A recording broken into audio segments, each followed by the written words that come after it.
Hi friends, welcome to Sunita kitchens. ఈరోజు మన ఛానల్లో ఎంతో టేస్టీగా ఉండే రాజ్మా బిర్యానీ లేదా రాజ్మా పలావ్ని ఎలా ఈజీగా తయారు చేసుకోవాలో చూపిస్తానండి. టేస్ట్ కూడా చాలా బాగుంటుంది.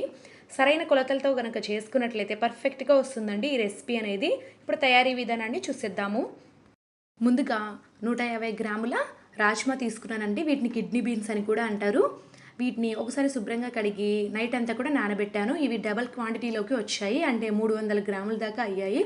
ఇవి నానిన తర్వాత ఈ రాజ్మాకి సమానంగా మనం బాస్మతి రైస్ తీసుకోవాలి, అంటే 300 గ్రామ్స్ తీసుకున్నానండి. ఈ బాస్మతి రైస్ని 1-2 సార్లు శుభ్రంగా కడిగి నానబెట్టుకోవాలి ఒక అరగంట పాటు రైస్ అనేది నానిన తర్వాత మనము ఒక ప్రెషర్ కుక్కర్ తీసుకొని అందులోకి నానబెట్టి పెట్టుకున్న రాజ్మా వేసుకోవాలి. అలాగే వాటర్ అనేది ఇంతే వేయాలని ఏమీ లేదండి. ఒక 2 గ్లాసుల దాకా వాటర్ వేసి మనం 4 విజిల్స్ వచ్చేంత వరకు ఉడికించుకోవాలి.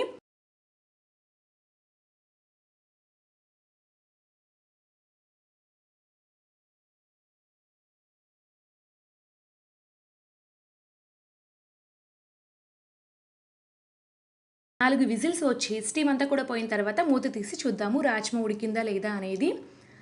ఇక్కడైతే నాకు రాజ్మా బాగా ఉడికిందండి. 4 విజిల్స్ మాత్రమే నేను ఉడికించాను.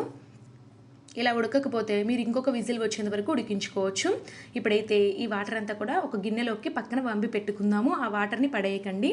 ఇప్పుడైతే స్టవ్ మీద లోతుగా ఉన్నటువంటి ఒక గిన్నె కానీ ఇలాంటి పెద్ద కడాయి కానీ పెట్టుకొని అందులోకి 1 టేబుల్ స్పూన్ దాకా నెయ్యి, 2 టేబుల్ స్పూన్ల దాకా నూనె వేసి వేడి చేసుకుందాము.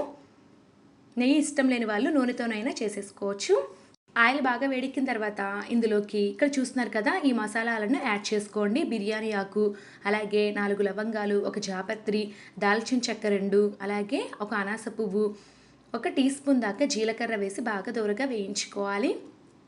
ఇవన్నీ కూడా బాగా వేగిన తర్వాత ఇందులోకి ఒక పెద్ద ఉల్లిపాయను, అలాగే 4 పచ్చిమిర్చిని స్లైసెస్గా కట్ చేసి యాడ్ చేసుకోవాలి. ఇప్పుడైతే ఈ ఉల్లిపాయ పచ్చిమిర్చి ముక్కల్ని బాగా దోరగా వేయించండి.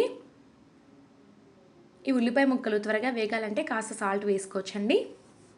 ఉల్లిపాయ ముక్కలు చూస్తున్నారు కదా బాగా వేగిపోయాయి. ఇలాంటప్పుడు 1 టేబుల్ స్పూన్ దాకా అల్లం వెల్లుల్లి పేస్ట్ని వేసి పచ్చివాసన పోయేంత వరకు వేయించుకోవాలి. అప్పుడే మనకి బిర్యానీ అనేది టేస్టీగా వస్తుంది.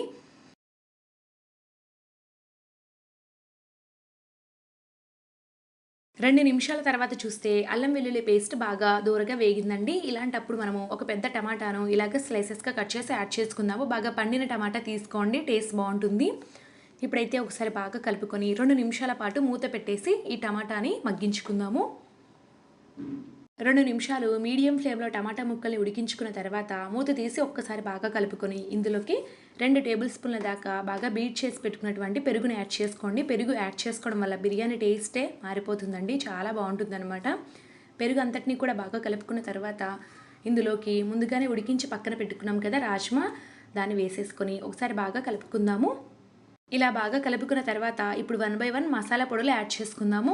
ముందుగా 1/2 టీ స్పూన్ దాకా పసుపు, 1 టేబుల్ స్పూన్ పైన కారం, రుచికి సరిపడా ఉప్పు, అలాగే వేయించిన ధనియాల పొడి 1 అర టీ స్పూన్, వేయించిన జీలకర్ర పొడి 1 అర టీ స్పూన్, అలాగే garam masala powder 1 teaspoon add చేశాను. వీలైతే మీకు రాజ్మా మసాలా మనకి బయట షాప్స్లో దొరుకుతుందండి, అది కూడా ఒక 1 టీ స్పూన్ దాకా యాడ్ చేసుకోవచ్చు. నేనైతే వేయలేదు. ఇప్పుడు ఈ మసాలాలన్నింటినీ కూడా రాజ్మాకి పట్టించాలి. ఇలా బాగా కలుపుకున్న తర్వాత మనం ముందుగానే ఒక అరగంట పాటు నానబెట్టి పెట్టుకున్నాం కదా బాస్మతి రైస్, ఇందులోకి వేసుకొని ఒకసారి కలుపుకుందాము. మరి ఎక్కువగా కలపకూడదండి, రైస్ అనేది బ్రేక్ అవుతుంది. ఇప్పుడైతే మూత పెట్టేసి ఒక 2 నిమిషాల పాటు మగ్గించాలి. 2 నిమిషాల తర్వాత మూత తీసి ఇందులోకి వాటర్ వేసుకుందాము. నేను రాజ్మా ఉడికించేటప్పుడు వాటర్ వేసాను కదా, అది 1/2 కప్పు దాకా వచ్చిందండి, అది వేసాను. అలాగే 1 కప్పు దాకా నార్మల్ వాటర్ యాడ్ చేస్తున్నాను. అంటే నానబెట్టిన రైస్కి 1 కప్పు రైస్కి 1.5 కప్పు దాకా వాటర్ అనేది యాడ్ చేసుకోవాలి. ఒకవేళ నానబెట్టకుండా అప్పటికప్పుడు చేస్తున్నట్లయితే 2 కప్పుల వాటర్ అనేది యాడ్ చేసుకోండి. అలాగే నేను ఇక్కడ కొద్దిగా కొత్తిమీర, సాల్ట్ అనేది చెక్ చేసి వేస్తున్నాను. మీరు కూడా ఇలాగే చెక్ చేసుకోండి చివర్లో. ఇప్పుడు సాల్ట్ కూడా వేసాం కదా, ఒక్కసారి కలుపుకొని మూత పెట్టేసి 5 నిమిషాల పాటు హై ఫ్లేమ్లో, తర్వాత ఒక 12 నుంచి 15 నిమిషాల పాటు లో ఫ్లేమ్లో ఉడికించినట్లయితే మనకి బిర్యానీ రెడీ అయిపోతుంది. టోటల్గా ఒక 20 నిమిషాల పాటు ఉడికించిన తర్వాత నేను మూత తీసి చెక్ చేస్తున్నాను. చూడండి, రైస్ అనేది పొడి పొడిలాడుతూ చాలా బాగా వచ్చిందండి. బిర్యానీ అనేది రెడీ అయిపోయింది. వెంటనే స్టవ్ ఆఫ్ చేసేసుకొని ఒక 10 నిమిషాల పాటు ఇలానే పెట్టాలి. ఒక 10 నిమిషాల తర్వాత మనం వేడివేడిగా ఈ రాజ్మా బిర్యానీని సర్వింగ్ ప్లేట్లోకి తీసేసుకొని మీకు నచ్చిన రైతాతో కానీ గ్రేవీ కర్రీతో కానీ సర్వ్ చేసేసుకోవచ్చు. చాలా బాగుంటుంది. నేనైతే ఇక్కడ రైతాతో సర్వ్ చేస్తున్నాను. చాలా బాగుండింది. లేదా మీకు నచ్చిన గ్రేవీ కర్రీతో కానీ ఆలు కుర్మాతో తిన్నా కూడా చాలా బాగుంటుందండి. ఈ రాజ్మా లేదా కిడ్నీ బీన్స్లో ఎక్కువ ప్రోటీన్స్ ఉంటాయి. ఫైబర్ అనేది ఎక్కువగా ఉంటుందండి. కాబట్టి హెల్త్కి కూడా చాలా మంచిది. ఈ బిర్యానీని పిల్లలు పెద్దలు ఎవరైనా కూడా తినచ్చు. ఈ రాజ్మా బిర్యానీని మనం చాలా సులువుగా తయారు చేసుకోవచ్చు అండి. టేస్ట్ కూడా చాలా బాగుంటుంది. అయితే ఈ బిర్యానీని తయారు చేసుకోవడానికి ముందు రోజు రాత్రే మనం ఈ రాజ్మాని నానబెట్టుకోవాలండి. లేకపోతే అప్పటికప్పుడు అనేది బిర్యానీ అవ్వదనమాట. కంపల్సరీగా ఈ రాజ్మాని 7-8 గంటల పాటు నానబెట్టినట్లయితేనే పర్ఫెక్ట్గా మనకి రెసిపీ అనేది వచ్చేస్తుంది. సో ఫ్రెండ్స్, చూసారు కదండి, సరైన కొలతలతో నేను మీకు ఈ రాజ్మా బిర్యానీ చూపించాను. ఖచ్చితంగా మీరు ట్రై చేసి ఏ విధంగా వచ్చిందనేది నాకు కామెంట్స్ రూపంలో తప్పకుండా తెలియచేయండి ఫ్రెండ్స్. ఎంతో టేస్టీగా ఉండే రాజ్మా బిర్యానీని చూసారు కదా. ఈ రెసిపీ కనుక మీకు నచ్చినట్లయితే ఖచ్చితంగా ఈ వీడియోని లైక్ చేయండి. అలాగే నా ఛానల్ని సబ్స్క్రైబ్ చేసుకోండి. Thank you for watching.